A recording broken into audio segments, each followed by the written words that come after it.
అందరూ తప్పకుండా రండి. మన కూకట్పల్లిలో Marri golden diamonds, the honest jeweller. Welcome to Telugu popular TV. మధ్యప్రాచ్యంలో యుద్ధం తగ్గిందా లేకపోతే తాత్కాలిక నిశ్శబ్దమా? ఎప్పటి నుంచో ఒక వివాదాస్పదంగా ఉన్న క్లోజ్ అయిన స్ట్రైట్ ఆఫ్ హార్మోజ్ పూర్తిగా తెరిచామని చెప్పేసి ట్రంప్ చెబుతున్నారు. ఇరాన్ కూడా మొదట్లో అదే చెప్పింది. అయితే లేటెస్ట్గా కొన్ని గంటల ముందు ఇరాన్ తీసుకున్న ఒక నిర్ణయం స్ట్రైట్ ఆఫ్ హార్మోజ్ మళ్ళీ క్లోజ్ చేసింది. మరోపక్క లెబనాన్, ఇజ్రాయిల్ 10 రోజుల సీజ్ ఫైర్ని అనౌన్స్ చేశాయి. ఈ నేపథ్యంలో మరి యుద్ధం మళ్ళీ కొనసాగే అవకాశం కనిపిస్తోందా? ఎందుకంటే గుడ్ న్యూస్ వచ్చింది, స్ట్రైట్ ఆఫ్ హార్మోజ్ ఓపెన్ అయింది అని ఇరాన్, యుఎస్ చెప్పిన నేపథ్యంలో ఇప్పుడు ఇరాన్ మళ్ళీ యూటర్న్ తీసుకున్న నేపథ్యంలో ఏం జరగబోతోంది? ఈ అంశాల గురించి మనతో మాట్లాడడానికి జియో పొలిటికల్ అనలిస్ట్ సురేష్ కొచ్చటిల్ గారు ఉన్నారు. నమస్కారం సురేష్. నమస్కారం. సురేష్ గారు, ట్రంప్, ఇరాను వీళ్ళ నిర్ణయాలు, యుఎస్, ఇరాన్ ఇవన్నీ పక్కకు పెడితే లెబనాను, ఇజ్రాయిల్ అనేది ఒక కీలకమైన నిర్ణయం జరిగింది. 10 days సీజ్ ఫైర్ అనౌన్స్ చేశారు. ఇది నిజంగా ఇలాగే ఉండే అవకాశం ఉందా? అంటే సీజ్ ఫైర్ కొనసాగే అవకాశం ఉందా, లేకపోతే ఇది కేవలం ఒక పాజ్ మాత్రమేనా? ఈ cease fire actually cease fire కాకపోతుండే ముందే. ఇది ప్రెసిడెంట్ ట్రంప్ నెటన్యాహు మీద తీసుకొచ్చిన ప్రెషర్. ఎందుకంటే ఒకవైపు ఇరాన్ ఏమన్నారంటే, మాతో మీరు టాక్స్ నడిపియాలంటే, ఫస్ట్ రౌండ్ అయిపోయింది, ఫెయిల్ అయింది, రెండవ రౌండ్ మాట్లాడాలంటే మీరు ముందు అక్కడ సీజ్ ఫైర్ చేపియండి, అప్పుడే మేము మాట్లాడతాం మీతోని. రెండవది, అక్కడ సీజ్ ఫైర్ చేస్తే మేము స్ట్రైట్ ఆఫ్ హార్మోజ్ ఓపెన్ చేస్తాం అని చెప్పారు. సో ప్రెసిడెంట్ ట్రంప్ చాలా పెద్ద ప్రెషర్ మీద వచ్చారు. మీకు తెలిసిందే, నెటన్యాహు క్యాబినెట్ మీట్ అయ్యే ముందే ప్రెసిడెంట్ ట్రంప్ అనౌన్స్ చేసేసారు దట్ సీజ్ ఫైర్ ఉందని. క్యాబినెట్ అప్రూవ్ చేయలేదు ఇంకా, దానికన్నా ముందే. సో చాలా పెద్ద ఒక ఏం చెప్తారు, హాట్ డిబేట్ జరిగింది వాళ్ళ క్యాబినెట్లో. నెటన్యాహుని చాలామంది వాళ్ళ రైట్ వింగ్ మినిస్టర్స్ అందరు కలిసి ఎక్కారు, ఆయన మీద క్లాస్ తీసుకున్నారు ఆయన్ని. సో నెటన్యాహు చాలా డెలికేట్ పొజిషన్లో ఉన్నారు ఇప్పుడు. ఆయన ఎక్కువ పుష్ చేసి ఇంకా నేను సీజ్ ఫైర్ నడిపిస్తానంటే ఆయనకి పదవి ఉండదు, సపోర్ట్ విత్డ్రా చేస్తారు. రైట్ వింగ్ పార్టీస్ చాలా ఉన్నాయి వాళ్ళ దగ్గర. దే ఆర్ ఎక్స్ట్రీమ్లీ యాంగ్రీ, చాలా కోపం ఉంది. ఇన్ఫ్యాక్ట్ ఇవాళ పొద్దున జరిగిన, అంటే నిన్న రాత్రి చేసిన ఒక సర్వే వాళ్ళ పొద్దున పబ్లిష్ అయింది. ఇజ్రాయెల్లో 71% మంది ఇజ్రాయేలీలు ఈ యుద్ధం కొనసాగాలంటున్నారు. ఆలోచించారు, అమెరికాలో ఆపమంటున్నారు, ఇక్కడ కొనసాగమంటున్నారు. ఎందుకంటే వాళ్ళకి ఏమంటున్నారు అంటే, మాకు తెలుసు హెజ్బుల్లా ఉన్నదాకా మాకు మీద థ్రెట్ ఉంటుంది, హెజ్బుల్లా ఉండకూడదు. అంటే కేవలం జెన్జీలోనే ఇలా ఉంది, మిగిలిన వాళ్ళ ఏజ్ ఎక్కువ ఇజ్రాయెల్ అట్లా ఏం లేదు. ఇజ్రాయెల్లో జెన్జీ గిన్జీ ఏం లేదు. వాళ్ళ దేశం ఇంపార్టెంట్ వాళ్ళకి. ఓకే, అంతే, దేశ సురక్ష ఇంపార్టెంట్ వాళ్ళకి. స్పెషలీ నార్దర్న్ ఇజ్రాయెల్లో ఈ హెజ్బుల్లాతో చాలా సంవత్సరాల నుంచి ప్రాబ్లం ఉంది. మీరు ఇటువైపు ఉన్న దాంట్లో హమాస్ కొడుతూ ఉంటారు రెగ్యులర్గా, Gaza side. Okay, Gaza side, that is eastern side నుంచి. కానీ నార్త్ నుంచి, లెబనన్ నుంచి రెగ్యులర్గా కిబుట్స్ మీద, నార్త్లో ఉన్న కిబుట్స్ మీద, ఇజ్రాయలీ నార్దర్న్ టౌన్స్ మీద రెగ్యులర్గా దాడులు నడుస్తుంటాయి. వాళ్ళ లైఫ్ టోటలీ అన్సెటిల్డ్ అనమాట. సో వాళ్ళు ఏమంటున్నారు, ఒక్కవైపు టైం తీసుకోండి, సంవత్సరం పాటు తీసుకోండి, కానీ once and for all finish it of. ఎందుకంటే ఇట్లాంటి సీజ్ ఫైర్ 2 సంవత్సరాల ముందు కూడా చేశారు, ఫెయిల్ అయింది. వీళ్ళు ఏం చేస్తారంటే, ఈ టెర్రరిస్ట్ గ్రూప్స్ ఈ సీజ్ ఫైర్ ఇచ్చినప్పుడు వాళ్ళు కొంచెం అన్ని రీగ్రూప్ చేసుకుంటారు, అక్కడిక్కడ పడిన ఆయుధాలను తెచ్చుకుంటారు. మీరేం చేయలేరు కదా, మీకు కనిపిస్తుంది తీసుకొస్తున్నారు ఆయుధాలు, అక్కడ తీసుకెళ్తున్నారు, but you can't do anything because cease fire ఉంది. వాళ్ళు మీ మీద ఫైర్ కూడా చేయట్లేదు, కానీ వాళ్ళన్నీ వెహికల్స్ రిపేర్ చేసుకుంటారు, ఆయుధాలన్నీ క్లీనింగ్ చేసుకుంటారు, ఇన్వెంటరీ తీసుకుంటారు. కమాండర్స్, లోకల్ కమాండర్స్కి ఇన్స్ట్రక్షన్స్ ఇస్తారు, మీరు ఇక్కడ ఉండండి, అక్కడ ఉండండి అని చెప్పేసి. సీజ్ ఫైర్ అయిన తర్వాత మళ్ళీ మొదలవుతుంది కదా గొడవ. దానికి కూడా వైఎస్ సీఎంగా ఉన్నప్పుడు మా నక్సలైట్లతోటి చర్చలు చేశారు, కొంతకాలం ఆపారు. ఆపినప్పుడు ఎవరి పనులు వాళ్ళు, పోలీస్ ఏమో వాళ్ళ లోపలికి పంపించేయడం, వాళ్ళేమో ఆల్రెడీ అన్ని రెడీ అవ్వడం, ఇవన్నీ కూడా మనం చూసాం. అది అప్పుడే వైఎస్ఆర్ గారిని వార్నింగ్ కూడా ఇచ్చారు, ఇది చేస్తారు వాళ్ళు అని చెప్పేసి. మీతో మాట్లాడుతున్నప్పుడు వాళ్ళు అక్కడ ఆయుధాలన్నీ సేకరించుకున్నారు బాగానే, వాళ్ళన్నీ తెచ్చుకున్నారు, డబ్బులు తెచ్చుకున్నారు, కావాల్సిన ఆయుధాలు కొనుక్కున్నారు, అన్నీ చేసుకున్నారు. ఎందుకంటే సీజ్ ఫైర్ అప్పుడు పోలీస్ ఇన్ఫార్మర్స్ వాళ్ళలో దూరిపోయారు. అది కాకుండా అది మీరు కనిపించారనుకోండి ఆయుధాలతోని పోలీసు వాళ్ళు ముందు కూడా, వాళ్ళు ఏం చేయలేరు, పోలీసు చేయడానికి లేదు, సీజ్ ఫైర్ ఉంది కదా. ఈ పరిస్థితుల్లో ఉన్నామన్నమాట ఇప్పుడు. లెబనన్ ఇప్పుడు ఏమంటున్నారంటే, లెబనీస్ ప్రెసిడెంట్ నేను ఒక స్పీచ్ ఇచ్చారు. ఆయన ఏమంటారు, మా 1 ఇంచ్ భూమి కూడా మేము ఎవరికి ఇవ్వమని చెప్పి మాట్లాడడానికి చాలా బాగా మాట్లాడుతున్నారు. ఆయన ఈజ్ అ క్రిస్టియన్ యాక్చువల్లీ. ఆయన మాట్లాడుతూ ఇదని చెప్పినప్పుడు హెజ్బుల్లా గురించి మాట్లాడలేదు. ఎందుకంటే హెజ్బుల్లా కావాలనుకుంటే ఈ గవర్నమెంట్ 2 రోజులు పడేయచ్చు వాళ్ళ కింద. ఏం లేదు వాళ్ళ ఆర్మీ అనే ఒక పేరు కోసం ఒక ఆర్మీ ఉంది, అంతేగాని హెజ్బుల్లా దగ్గర ఉన్న ట్రైనింగ్ కానివ్వండి, వాళ్ళ దగ్గర ఉన్న ఆయుధాలు కానివ్వండి, వాళ్ళ దగ్గర మోటివేషన్ లేదు వీళ్ళకి. సో లెబనీస్ ఏం చేయలేరు. ఇన్ఫ్యాక్ట్ ఒక కండిషన్ దీంట్లో పవన్ గారు ఈ పర్టికులర్ సీజ్ ఫైర్లో ఏం పెట్టారంటే, Lebanese government should disarm the Hezbollah. అంటే లెబనీస్ గవర్నమెంట్ హెజ్బుల్లాని కంప్లీట్గా వాళ్ళ ఆయుధాలన్నీ తీసేసి వారిని డిసార్మ్ చేయాలంటున్నారు. మీరు ఒక్క ఇది కూడా డిసార్మ్ చేయలేరు, ఒక్కటి కూడా చేయలేరు. ఆ పరిస్థితిలో ఉన్నారనమాట. ఒక్క ఆర్మీ యూనిట్ కూడా మీరు ఏం చేయలేరు వాళ్ళు హెజ్బుల్లా వైపు. అది ఇరాన్ కావాలంటే ఇజ్రాయెల్ చేస్తారు. ఓకే, సో ఇరాన్ యుఎస్ మీద ప్రెషర్ ఎందుకు పెట్టారంటే వాళ్ళకు కొంచెం బ్రీతింగ్ స్పేస్ వస్తుంది. ఇజ్రాయెల్ కొట్టి కొట్టి కొట్టి వాళ్ళు చంపేశారు, ఆల్మోస్ట్ ఫినిష్ చేసేసారు. ఆల్రెడీ ఫస్ట్ ఫేజ్ లాస్ట్ ఇయర్లో మీకు గుర్తుంటుంది, పేజర్ బాంబింగ్ జరిగింది వాళ్ళ వైపు. వాళ్ళ మిడిల్ లెవెల్ లీడర్స్ అందరిని తీసేశారు. దాని తర్వాత నస్రుల్లా అని చెప్పారు, చంపేశారు, నస్రుల్లా పోయారు. దాంతోపాటు చాలా మటుకు ఇరానియన్ రెవల్యూషనరీ గార్డ్ కమాండర్స్ని కూడా కొట్టారు. వాళ్ళు ఇక్కడ వచ్చి కూర్చుంటారు, వాళ్ళు ఎప్పుడు లెబనాన్లో కూర్చుంటారు, వాళ్ళని కూడా కొట్టారు. So they were very weak. ఈ ఒక ఆపర్చునిటీ వాళ్ళకి చాలా పనికి వస్తుంది హెజ్బుల్లాకి. అదే నెతన్యాహు అన్నారు, కానీ ట్రంప్ వినడానికి రెడీగా లేరు. ఎందుకంటే ఆయనకు అక్కడ టాక్స్ జరగాలంటే, స్ట్రేట్ ఆఫ్ హార్మూజ్ ఓపెన్ చేయాలంటే ఈ సీజ్ ఫైర్ కావాలి. ఇరాన్ లిటరలీ ఒక బ్లాక్మెయిల్ చేశారు అమెరికాని ఇది చేయాలని చెప్పేసి. అమెరికా ఏం చేయలేకపోయారు, ఎందుకంటే అక్కడ సీజ్ ఫైర్ లేకుండా ఇక్కడ హార్మూజ్ ఓపెన్ కాదు. హార్మూజ్ ఓపెన్ కాకపోతే అక్కడ ఆయిల్ ప్రైసెస్ తగ్గదు, స్టాక్ మార్కెట్ పడి ఉంటుంది. ఈ ప్రాబ్లం ఇజ్రాయెల్ వైపు ఉన్న ప్రాబ్లం, ఇజ్రాయెల్ రెగ్యులర్గా బాంబ్ చేస్తున్నారు, అరబ్ నేషన్స్కి అందరికి కోపం వస్తుంది. ఇదంతా నడుస్తుంది అనమాట. ఇప్పుడు మీరు హమాస్ వైపు నుంచి ఒక దాడి కూడా వినట్లేదు. మీకు ఏమైనా న్యూస్ ఉందా? రాలేదు, రాలేదు. అందరు లీడర్స్ పోయారు. అది కాకుండా ఒక సీజ్ ఫైర్ ఉంది అక్కడ, దాన్ని కూడా చెప్పారు ఆ టైం. నిన్న మాట్లాడి ఉన్నాం దీని గురించి, దట్ వాళ్ళని కూడా డిసార్మ్ చేయమని చెప్పారు. ఆ సీజ్ ఫైర్లో ఉంది దట్ హమాస్ దగ్గర ఉన్న ఆయుధాలన్నీ తీసేసుకొని, వాళ్ళ దగ్గర ఉన్న మిసైల్స్ అని తీసేసుకొని ఎవరు తీసుకుంటారు, ఎవరు హ్యాండ్ ఓవర్ చేసుకుంటారు? ఇజ్రాయెల్ చేయలేరు. ఓకే, చేయాల్సింటే అక్కడ ఉన్న గవర్నమెంట్ ఉండాలి. ఆ గవర్నమెంట్ ఏది? Palestinian authority. ఏం అథారిటీ లేదు వాళ్ళకి, వాళ్ళు లేరే అక్కడ. వెస్ట్ బ్యాంక్లో ఉన్నారు కానీ ఇక్కడ లేరు వాళ్ళు. So that entire thing flop అయిపోయింది. అట్లనే ఆయుధాలన్నీ వాళ్ళ దగ్గరే ఉంది ఇప్పుడు కూడా. కానీ చాలా మటుకు మీరు చెప్పినట్లు వాళ్ళ లీడర్ని, వాళ్ళ ఇన్ఫ్రాస్ట్రక్చర్ని, వాళ్ళ టన్నల్స్ని అంతా ఇజ్రాయెల్ కొట్టారు. చాలా రోజులు నెలలు నడిచింది ఆ క్యాంపెయిన్, మీకు గుర్తుంటుంది. ఈ పరిస్థితి నుంచి ఇప్పుడు మనం ఇటువైపు తిరిగితే ఈ సీజ్ ఫైర్ ఎన్ని రోజులు ఉంటుంది? 10 రోజులు ఇక్కడ పాయింట్, ఇరాన్ బ్యాగ్డ్ హిజ్బుల్లా ఇంకా పూర్తిగా వెనక్కి తగ్గలేదు. ఈ సీజ్ ఫైర్ ఎంతవరకు నిలబడే అవకాశం కనిపిస్తుంది? ఇది అమెరికా మీద ఉంటుంది. అమెరికా అంటున్నారు ఇప్పుడు ఇజ్రాయెల్ లెబనాన్ సీజ్ ఫైర్ పక్కన పెట్టండి మీరు. అమెరికా ఇరాన్ నడుమిట్లో ఒక సీజ్ ఫైర్ ఉంది, అది 4 రోజులు అయిపోతుంది. అవును, ఇవాళ ట్రంప్ అంటున్నాడు నేను దాన్ని పొడిగించను, I will not extend it. Iran కావాలంటే ఆ టైం లోపల మా దగ్గర అగ్రిమెంట్ చేసుకోండి, లేకుంటే బాంబులు పడతాయి. అప్పుడు ఇజ్రాయెల్ కూడా ఒక గ్రీన్ సిగ్నల్ వచ్చేస్తుంది. అప్పుడు వాళ్ళకి 6 రోజులే ఉంటుంది ఇంకా సీజ్ ఫైర్. వాళ్ళు రెడీ అయిపోతారు. ఇక్కడ వీళ్ళిద్దరు కొట్టుకుంటారు, బాంబు వేశారు ఇరాన్ మీద. దాని తర్వాత ఏం జరుగుతుంది మనకే తెలుసు. బాంబుల వర్షాలు జరుగుతాయి. ఇరాన్కి ఆల్రెడీ మొత్తం ధ్వంసం అయిపోయిన స్టేటస్లో ఉన్నారు వాళ్ళు. సో ఆమె ఇజ్రాయెల్కి గ్రీన్ సిగ్నల్ వస్తుంది. అప్పుడు వాళ్ళు కావాలంటే 10 రోజులు కూడా అబ్జర్వ్ చేయకుండా వాళ్ళు ఇమ్మీడియట్గా వాళ్ళు సీజ్ ఫైర్ పోయిందని చెప్పి వాళ్ళు కొట్టడం మొదలు పెడతారు లెబనాన్ మీద. ఇప్పుడు ప్రాబ్లం ఏమైందంటే అమెరికన్ ప్రెసిడెంట్ ట్రంప్కి ఈయన పంపించారు కదా, మన పాకిస్తాన్ చీఫ్ని అసీం మునీర్ని పంపించారు అక్కడ. అసీం మునీర్ ఇప్పుడు రిటర్న్ వచ్చేసారు పాకిస్తాన్కి, 3 రోజులు ఉన్నారు అక్కడ. కానీ అసీం మునీర్ ఏం చేస్తున్నారంటే మాట్లాడుతున్నప్పుడు ప్రతిదానికి ట్రంప్కి ఒక మెసేజ్ ఇస్తున్నారు, ఇది అయింది, ఇది చేయండి. ట్రంప్ దాన్ని ట్వీట్ చేస్తున్నారు ఇమ్మీడియట్గా, which is the wrong way to do it. మీరు ఒక నెగోసియేషన్ నడుస్తున్నప్పుడు ఫస్ట్ ఒక ఫ్రేమ్వర్క్ అగ్రీ చేసుకోవాలి. అంటే మనం ఈ ఫ్రేమ్వర్క్ లోపల పనిచేద్దాం, అన్ని డిస్కస్. వాళ్ళు ట్వీట్ చేస్తున్నారా లేకపోతే వాళ్ళది వీళ్ళు చేస్తున్నారా అనేది లేదు. ఈ పాకిస్తాన్ ప్రైమ్ ఈయన అసీం మునీర్ పంపిస్తున్నాడు, మెసేజ్ పంపిస్తున్నాడు, అతనికి పంపిస్తున్నాడా లేకపోతే అతను ఇతనికి? లేదు, అది కూడా ఉంది. కానీ మెయిన్గా ఏంటంటే అసీం మునీర్ చెప్పిన దానికి అన్ని ట్వీట్ చేయాలక్కర్లేదు ప్రెసిడెంట్ ట్రంప్కి. For example, strait of Hormuz open చేయబోతున్నాం, మీరు ఫస్ట్ ఇరాన్ వాళ్ళతోని అడిగి వాళ్ళ దగ్గర కూడా కనుక్కోండి, మేము ట్వీట్ చేయబోతున్నాం, మా ప్రెసిడెంట్ ఇప్పుడు ట్రూత్ సోషల్లో పోస్ట్ చేస్తారు, మీరు కూడా చేస్తారా? లేకుంటే మీరు చేయకపోతే వన్ సైడెడ్ అయిపోతుంది ఇదంతా.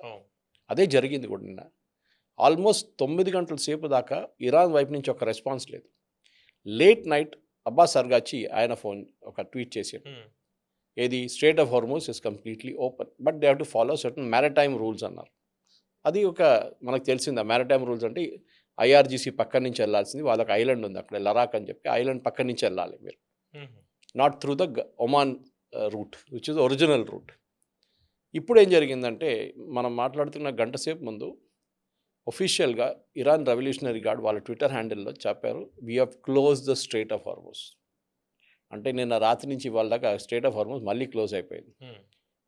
ఎందుకు అని అడిగితే అమెరికా వాళ్ళ వైపు నుంచి ఉన్న రూల్స్ పాటించట్లేదు, మా షిప్పుల్ని, మాకు రావాల్సిన షిప్పులు, మా వైపు నుంచి వెళ్ళే షిప్పులను అన్నీ ఆపేస్తున్నారు, blockade. So we're closing the strait of Hormuz, we're back to square one. 3 వారాల ముందు 4 వారాల ముందు ఎట్లుండే అదే పరిస్థితికి వచ్చాం. ట్రంప్ అయితే పెద్ద డిక్లరేషన్ చేశారు నిన్న, నేను స్ట్రైట్ ఆఫ్ హార్మోస్ ఓపెన్ చేయించారని. ఇది ఎట్లయిపోయిందంటే ఒకడు పోరోడు వాళ్ళ ఇల్లు తగలబెట్టేసి మళ్ళీ వాడు ఫైర్ ఎక్స్టింగ్విషర్ తీసుకొచ్చి దాన్ని ఆపడానికి ట్రై చేస్తున్నాడు అనమాట. అంతా ఆపిన తర్వాత నేను అంటాడు, చూడండి నేను నా ఇల్లు కాపాడుకున్నాను అంటాడు, నువ్వేగా తగలబెట్టింది దాన్ని. ఇది ప్రెసిడెంట్ ట్రంప్ చేస్తున్నాను అనమాట.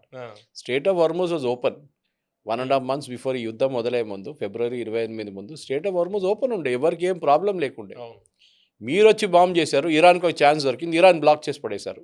ఇప్పుడు మీరు దాన్ని అన్బ్లాక్ చేసి మళ్ళీ మీరు విక్టరీ అంటే అది ఎక్కడ విక్టరీ? అది ఇది అర్థం చేసుకోవాలి, it is not a victory. అంటే ఇప్పుడు ఈ స్ట్రైట్ ఆఫ్ హార్మోజ్ మళ్ళీ ఇప్పుడు కొన్ని గంటల ముందర క్లోజ్ చేయడం వల్ల మన దేశం మీద కావచ్చు, లేకపోతే గల్ఫ్ కావచ్చు, లేకపోతే గ్లోబల్ ఇంపాక్ట్ ఎలా ఉండే అవకాశం ఉంది? ఇంపాక్ట్ ఉంటుంది. నిన్న $10 పడ్డది ఫ్యూల్ పడిపోయింది నిన్న, కానీ ఇప్పుడు మళ్ళీ పెరుగుతుంది చూడండి, ఇవాళ 100కు చేరుకుని ఉంటుంది ఇప్పుడు దాకా. ఎందుకంటే 1/5 of the world's oil, fertiliser అన్నీ వచ్చే రూట్ అది.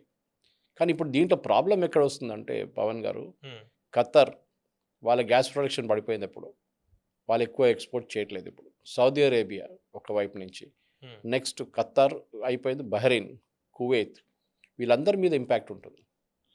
ఎందుకంటే నిన్న మొన్న దాకా అమెరికా అన్నారు మీ షిప్పులు తీసుకురండి, తీసుకెళ్ళిపోండి, ఎవరు ఏమన్నారని చెప్పేసి. నిన్న ఈ అనౌన్స్మెంట్ అయిన తర్వాత కూడా 5 షిప్లే పోయినాయి. ఈ వీళ్ళ మెంటాలిటీ అర్థం చేసుకోవాలి, షిప్ క్యాప్టెన్స్ది. వాళ్ళ కంపెనీ ఇచ్చిన ఇన్స్ట్రక్షన్ ప్రకారమే వాళ్ళు పనిచేస్తారు. నేను ఒక హీరోలాగా నేను తీసుకెళ్ళిపోతానంటే ఈ పెద్ద కంటైనర్ కార్గోలు, పెద్ద అల్ట్రారాజ్ క్రూడ్ క్యారియర్స్ ఉంటారు, హ్యూజ్ షిప్స్. మీకు కావాల్సినట్టు తీసుకెళ్ళలేరు. మీరు ఒక జర్నీ మొదలయ్యే ముందు షిప్పింగ్ కంపెనీ ఆ షిప్ని ఇన్ష్యూర్ చేసుకుంటారు. ఎందుకంటే వీళ్ళకి కంప్లీట్ మన కార్ ఇన్సూరెన్స్ లాగా సంవత్సరం కాదు ఇది, ప్రతి ట్రిప్కి ఇన్ష్యూర్ చేయాల్సి వస్తుంది. కరెక్ట్. ఎందుకంటే ఆ తీసుకెళ్తున్న కార్గో మారిపోతుంది, ఒక్కొక్కసారి ఒక్కొక్క కార్గో ఉంటుంది, దాని విలువ సపరేట్ ఉంటుంది. సో వీళ్ళు ఏం చేస్తారంటే కార్గో ఇన్ష్యూర్ చేస్తారు, షిప్ని కూడా ఇన్ష్యూర్ చేస్తారు, దాంట్లో పనిచేస్తున్న వాళ్ళు కూడా ఇన్ష్యూర్ చేస్తారు. లాస్ట్ ఒక 4 వారాల నుంచి ప్రీమియం చాలా పెరిగిపోయింది. Ships cannot afford it. వాళ్ళకి అప్పుడు కూడా డౌట్ ఉంది, ఇంత ఇన్సూరెన్స్ తీసుకున్న తర్వాత కూడా వెళ్తూ కొట్టేస్తే మళ్ళీ మొత్తం షిప్ మొత్తం మంట పట్టుకుంటుంది. జరిగింది కూడా, 3-4 షిప్ల మీద చేశారు ఇరాన్. సో వీళ్ళు ఏం చేయట్లేదు. ఇప్పుడు అటువైపు పర్షియన్ గల్ఫ్లో 2000 షిప్స్ ఒక నెల పాటు నుంచి పడింది అక్కడ. కొన్నిట్లో క్రూడ్ ఆయిల్ ఉంది, ప్రాబ్లం లేదు, క్రూడ్ ఆయిల్ స్పాయిల్ కాదు. కానీ కొన్నిట్లో కంటైనర్స్లో పెరిషబుల్ గుడ్స్ ఉంది, అదంతా మొత్తం పోయి ఉంటుంది ఇప్పుడు దాకా. ఫర్టిలైజర్ ఉంది, దాని సంగతి ఏమో తెలియదు ఇప్పుడు. ఓకే, బికాజ్ మీరు సీలో ఉన్నారు, సీలో మీకు సాల్టిష్ వాటర్ ఉంటుంది, దాంతో అయన్ అయితే కొరోడ్ అయిపోతుంది, మిగతా ప్రోడక్ట్ కూడా ఇంపాక్ట్ అవుతుంది చాలా రోజులు అయితే. ఇప్పుడు ఇది కాగానే అందరూ ఊపిరి తీసుకున్నారు, అబ్బా ఇప్పుడు మనం ఎప్పుడైనా వెళ్దాం బయలుదేరుదామని చెప్పి. కానీ జరగలేదు. వితిన్ 24 అవర్స్ కూడా 12 అవర్స్లో మళ్ళీ క్లోజ్ అయిపోయింది ఇప్పుడు స్ట్రైట్ ఆఫ్. ఇప్పుడు అమెరికా ఏం చేయబోతున్నారు అనేది ప్రశ్న వస్తుంది. పాకిస్తాన్ ఏం మాట్లాడారు అర్థం కాదు మనకి. ఎందుకంటే మీరు చర్చలు అని చెప్పి అసీం మునియార్ అక్కడ వెళ్ళి కూర్చున్నారు చూడండి, ఏం చర్చలు చేశారు మీరు? ఒక మాట మనం అర్థం చేసుకోవాలి పవన్ గారు, ఇరాన్ విల్ నాట్ సరెండర్. మనం యురేనియం తీసుకుందాం as an example. President Trump ఏమన్నారు, యురేనియం మొత్తం తీసుకెళ్ళిపోదాం, మేము మొత్తం తీసుకెళ్ళిపోతున్నాం, యురేనియం డస్ట్ అంతా మేము కలెక్ట్ చేసుకుంటాం, ఇరానియన్ ఆర్మీతో చేస్తాం. ఇదే ఇరానియన్ ఆర్మీ లేదని చెప్పిన మనిషి ఈయన. వీళ్ళకి నేవీ లేదు, ఆర్మీ లేదు, ఎయిర్ ఫోర్స్ లేదని చెప్పిన మనిషి ఏమంటున్నాడు, ఇరానియన్ ఆర్మీతో కలిసి మేము యురానియం తవ్వి తీసుకొని వెళ్ళిపోతాం మేము అమెరికాకి. ఇరాన్ అన్నారు, ఎవరు చెప్పారు మీ దారాన్ని? వాళ్ళ స్పీకర్ ఆఫ్ ద పార్లమెంట్ అన్నారు, no sorry nothing like that. అప్పుడు అన్నారు మళ్ళీ మైండ్స్ గురించి అన్నారు ప్రెసిడెంట్. ఈయన ట్వీట్ మీద ట్వీట్ కొడుతూనే ఉంటారు. ఇన్ఫ్యాక్ట్ ఒక ప్లేస్లో అయితే స్ట్రైట్ ఆఫ్ హార్మస్ని గల్ఫ్ ఆఫ్ ఇరాన్ అని చేసేసాడు ఆయన. బహుశా గల్ఫ్ ఆఫ్ ఒమాన్ గురించి మాట్లాడుతూ గల్ఫ్ ఆఫ్ ఇరాన్ అని కొట్టేశాడు. ఇదో గ్రీన్లాండ్ అది కూడా అట్లాగే అయింది సో కదా. ఇవాళ చాలామంది అమెరికన్ కామెంటేటర్స్ అదే అడుగుతున్నారు వాళ్ళ వీడియోస్. గ్రీన్లాండ్ ఇదివరకు ఐస్లాండ్ అన్నాడు కదా అలాగే. సో మీరు మీరు ఇరాన్కి కొత్త గిఫ్ట్ కూడా ఇచ్చారా ఇప్పుడు? ఉమ్, వాళ్ళ లేని పేరు వాళ్ళే పెట్టుకోలేదా పేరు, మీరు పెట్టేసుకున్నారా వాళ్ళ కోసం అని చెప్పేసి. హోర్మూజ్ అంటే పర్షియన్ గాడ్, వీళ్ళ జొరాస్ట్రియన్ అండ్ దేవుడు. ఓ, ఓకే, మన దగ్గర పార్సీలు ఉంటారు చూడండి, వాళ్ళ దేవుడు హోర్మూజ్, ఆ పేరుతోనే వచ్చింది అది. సో ఎనీవే, సో ఈ ప్రాబ్లంలో ఇప్పుడు ఏం జరిగిందంటే ఇప్పుడు వీళ్ళు స్ట్రైట్ ఆఫ్ హోర్మూజ్ తెరవలేరు, కార్గో అంతా స్టక్ అయింది, మళ్ళీ రేట్లు పెరుగుతాయి. ప్రెసిడెంట్ ట్రంప్ ఇంకా 4 రోజులు ఉన్నాయి సీజ్ ఫైర్కి, 4 రోజులు వెయిట్ చేస్తారు, ఇరాన్ మీద ప్రెషర్ పెడతారు పాకిస్తాన్తో. కానీ పాకిస్తాన్ ఇప్పుడు ఏం చేయలేరు, ఉమ్, ఎందుకంటే వీళ్ళ డిఫరెన్సెస్ చాలా హ్యూజ్ ఉంది. ప్రెసిడెంట్ ట్రంప్ అడుగుతుంది ఇది, వీళ్ళ దగ్గర ఉన్నది. వీళ్ళేమో 20 సంవత్సరాలు మీరు ప్యూరిఫికేషన్ చేయకూడదు అంటారు, వాళ్ళంటారు మేము ఎంత కావాలంటే మేము చేసుకుంటాం, మా కోసం, మా సెక్యూరిటీ కోసం అది. సో ఈ ఒబామా చేసిన ఒప్పందం మీకు గుర్తుంటుంది, జేసీపీఐ 2015లో 2015లో అవును. అగ్రిమెంట్లో ఈ అగ్రిమెంట్ కన్నా చాలా బాగుండే అప్పుడు అగ్రిమెంట్, ఇప్పుడు చేయబోతున్న అగ్రిమెంట్ కానీ రాదు అది it will not become a reality. But Obama government negotiate చేసిన చాలా బాగుండే అగ్రిమెంట్ అది. 3.67 ప్యూరిటీ యురేనియంని పర్సంటేజ్ దానికన్నా తక్కువ ఉంచుకుంటాం మేమని ఇరాన్ ఒప్పందం పెట్టారు. అది కూడా బహుశా మనం డిస్కస్ చేశాం. ఇన్ఫ్యాక్ట్ ఆ ఒప్పందంలో ఒకవైపు ఇరాన్ ఒకవైపు యుఎస్ కాకుండా ప్రెసిడెంట్ ఒబామా ఏం చేశారంటే వీళ్ళు పర్మనెంట్ కౌన్సిల్ మెంబర్స్ని అందరు తీసుకొచ్చారు దీంట్లో. జర్మనీ, ఫ్రాన్స్, యూకే, వీళ్ళందరూ వచ్చి సంతకం, రష్యా, చైనా, ఉమ్, వీళ్ళందరూ సంతకం పెట్టారు ఒకవైపు నుంచి, ఉమ్. యుఎస్తో సహా. అటువైపు ఇరాన్ ప్లస్ ఫైనాన్షియల్ సపోర్ట్ కూడా చేశారు కదా. చేసి అది ఏమైందంటే ఇరాన్ అసెట్స్ చాలా మటుకు సీజ్ చేసుకున్నారు అక్రాస్ ద వరల్డ్. అది 1979లో జరిగింది. వీళ్ళు ఆ అమెరికన్ ఎంబసీ మీద దాడి చేసి ఇరానియన్ ప్రొటెస్టర్స్ అక్కడున్న ఎంబసీ స్టాఫ్ని హాస్టేజెస్గా ఉంచుకున్నారు. మీకు తెలుసుంటుంది, 1 సంవత్సరం పాటు వాళ్ళు హాస్టేజెస్గా ఉండి. అప్పుడు ప్రెసిడెంట్ జిమ్మీ కార్టర్ చేసిన పని, ఆయన అప్పుడే అసెట్స్ అంతా ఫ్రీజ్ చేసేసి, దాని తర్వాత ప్రతి అమెరికన్ ప్రెసిడెంట్ వీళ్ళు ఎక్కడెక్కడ బ్యాంకులలో డబ్బులు పెట్టుకున్నారో లేకుంటే ఏదైనా బిల్డింగ్లు కొన్నారో అసెట్స్ కొన్నారో అంతా ఫ్రీజ్ చేసేసారు వాళ్ళు. సో ప్రెసిడెంట్ ఒబామా వీళ్ళు సంతకం పెట్టారు, వీళ్ళు అగ్రీ అయిపోయారు, ఐఏఏ ఇన్స్పెక్షన్స్ అగ్రీ అయిపోయారు, వర్క్ స్టార్ట్ అయింది అన్నప్పుడు ఆయన 450 మిలియన్ ఇవ్వడానికి ఇరాన్కి ఆర్డర్ ఇచ్చారు. అది ఎలక్షన్ క్యాంపెయిన్లో ప్రెసిడెంట్ ట్రంప్ పెద్ద ఇష్యూ చేశాడు దాన్ని 2018 election campaign. That president Obama అమెరికాని అమ్మేశాడు ఇరాన్కి అని చెప్పి. మరి ఇప్పుడు అది కండిషన్ కదా, ఇప్పుడు వాళ్ళు చూడండి, ఫ్రీజ్ తీసేసి ఆ అగ్రిమెంటే బాగుండే. అవును. ఇప్పుడు మళ్ళీ వీళ్ళు అప్పుడు మీరు 450 మిలియన్, వీళ్ళు 20 బిలియన్ అడుగుతున్నారు ఇప్పుడు. ప్లస్ ఫ్రీజ్ అయిన అసెట్స్ ని వదిలేయాలి, వదిలేయాలంటారు, ప్లస్ హెల్ప్ రియంబర్స్మెంట్ చేయాలి. ఇప్పుడు ఆలోచించండి, అప్పుడు అంటాడు ఒబామా చేసిందే బాగుండే, ఉమ్, అది ఉంచుకుంటే బాగుంటుండే, నేను ఆ కాగితాలు చింపి పడేసాను ఆ రోజు. అవును. That become a big problem. ఇప్పుడు అర్థమైంది, కానీ he will not agree to it. ఆయనకి ఈగో ఉంది కదా, ఆయనకు ఒబామా అంటే యూజ్లెస్ ఫెలో. అది అప్పటి నుంచి ఆయన అట్లానే మాట్లాడతారు ఒబామా గురించి. సో పవన్ గారు, ప్రాబ్లమ్ ఈజ్ వెరీ సింపుల్. ఇప్పుడు ఏంటంటే అమెరికాకి యుద్ధం ఆపాలి, వాళ్ళ main source uranium, regime change మర్చిపోయారు. ఉమ్, వాడు నువ్వు ఏం కావాలంటే చేసుకో, నాకు అవును. దాంతో సంబంధం లేదు. ఉమ్, రెండవది వీళ్ళు స్ట్రైట్ ఆఫ్ హార్మూజ్ ఓపెన్ పెట్టాలి. ఉమ్, ఓకే, మూడోది చిన్నది మిసైళ్ళు, డ్రోన్లు అదన్నీ సార్ట్అవుట్ చేసుకోవచ్చు, పెద్ద ప్రాబ్లం కాదు. Um, Iran will not agree on uranium 100%. Okay, వాళ్ళు అగ్రీ చేయరు, చేస్తే కూడా కొంచెం ఒబామా టైంలో చేసినట్లనే ఒక లిమిటెడ్ పీరియడ్లో మేము we will not purify it అంటారు. ఓకే, దాని ఇన్స్పెక్షన్స్కి ఐఏఏని తీసుకురావాల్సి వస్తుంది, పెద్ద గేమ్ అది ఇంకోటి. కానీ అన్నిటికంటే ఇంపార్టెంట్ వాళ్ళది అంటే వాళ్ళ వైపు నుంచి నెక్స్ట్ వాళ్ళేమంటున్నారు, మా మీద మీరు దాడి చేయరని చెప్పేసి రాసి ఇవ్వండి మాకు. ఉమ్, ఎందుకంటే రేపు దాడి చేస్తే మేము మమ్మల్ని ప్రొటెక్ట్ చేయలేకపోతాం మేము. నార్త్ కొరియా మంచిగా హ్యాపీగా కూర్చున్నాడు, ఎందుకు వాడి మీద ఎప్పుడు బాంబులు వేయడు, మిసైల్ వేయడు, ఎవడు ఉమ్, ఏడితే అంత సంగతి, ఈ విల్ ఫైర్ బ్యాక్. వాళ్ళ దగ్గర న్యూక్లియర్ టెక్నాలజీ ఉంది, అది అందరికి తెలిసింది. అది దానికోసం ప్రెసిడెంట్ ట్రంప్ ఆయన ఫస్ట్ టర్మ్లో ఈయన మీటారు, కిమ్ జాంగ్ ఉన్తో కలిసారు, మీకు గుర్తుంటుంది. ఓకే, సో అట్లాంటి డిక్టేటర్స్తో ఆయన కనవడానికి రెడీ ఉన్నాడు, ఎందుకంటే వాళ్ళ దగ్గర ఆయుధాలు ఉన్నాయి. స్ట్రెంగ్త్ బిగెట్ స్ట్రెంగ్త్ అంట ఇంగ్లీష్లో. ఎవరి దగ్గర కర్ర ఉందే వాడిదే ఇది బఫెల్లో. ఇంగ్లీష్లో ఒక హిందీలో సేయింగ్ జిస్కీ లాఠీ ఉస్కీ భైంస్, అది సేమ్ పాలసీ ఇక్కడ కూడా. ఇరాన్ ఏమంటారు, మమ్మల్ని we are a advance nation in terms of technology, మేము ప్యూరిఫికేషన్ చేసుకుంటాం, మాకు మా రెస్పాన్సిబిలిటీ తెలుసు, మీరు చెప్పక్కర్లేదు మా దగ్గర. కానీ ప్రెసిడెంట్ ట్రంప్ మళ్ళీ మళ్ళీ మళ్ళీ చెప్తుంటారు ఎప్పుడు, Iran will not have a nuclear weapon. Iran should not అని కాదు, ఇరాన్ కెనాట్. షుడ్ నాట్ నుంచి మొదలు పెడితే మీకు మాట్లాడొచ్చు మీరు అప్పుడు. ఎందుకంటే ఎప్పుడైనా మనం when we negotiate, compromise is very important దాంట్లో. అంటే సురేష్ గారు, ఇప్పుడు యుఎస్ ఇరాన్ మధ్య యురేనియం ట్రాన్స్ఫర్ కావచ్చు, శాంక్షన్స్ రిలీఫ్, వీటి గురించి చర్చలు జరుగుతున్నాయి. అంటే ఇప్పుడు కొత్త న్యూక్లియర్ డీల్కి దారితీసే అవకాశం ఏదైనా ఉందా? సెన్సిబుల్గా చేస్తే చేయొచ్చు ఇది కూడా.